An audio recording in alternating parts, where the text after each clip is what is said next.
આજે તો આવી ગયો ફૂલ વરસાદ ને હું ને મારો મિત્ર વયા ગયા સુનનગર કોર રખડવા માટે. માતાજી મિત્રો, સ્વાગત છે તમારો વાળા નવા મી બ્લોગમાં. સવારમાં જાગીને જોયું તો આવતો હતો વરસાદ ને આપણે ઉભા રહી ગયા ઘડીક બહાર. પછી તો હું વહી ગયો ભાઈબંધના ઘરે બેસવા માટે ને જેવો મેં વિડીયો ચાલુ કર્યો હતો તો હલુક પદુરો વિડીયો આવવા માટે આમ ત્યાં હાલવા માંડ્યો. ભાઈબંધના ઘરે બેસવા તો ભાઈબંધે કાઢો નાસ્તો ને હવે કરવા બેસી ગયા નાસ્તો ના તો હડકા ખાવા જ માંડ્યો પેલા. પછી તો હું ને મારો ભાઈબંધ બની ગયા એલિયન ને વહી ગયા બહાર રખડવા માટે સુરેન્દ્રનગરમાં. સુરેન્દ્રનગરમાં વરસાદ તો ચાલુ જ હતો હવાનો. પછી રખડીને ધરી ગયા. પછી આડે જવાનું હતું ઘર બાજુ ને પહોંચી ગયા આડે ઉપાસના સર્કલ બાજુ અને આડે થઈ ગયા ઘર તરફ રિટર્ન. પછી રસ્તામાં મને તો મારો ભાઈબંધ ભેગો થઈ ગયો રિક્ષા લઈને. ચાલુ વરસાદ એ ફેરા નાખે કે ગમે એટલે હું પાછો જ ન પડે.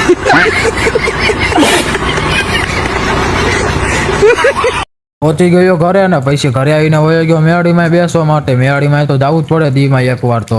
આપણે મેળીમાં બેસવા આવેલો આપણને ખબર હોય કે એક બે નંગ તો અહીં બેઠા જ હોય મેળીમાં પહેલેથી.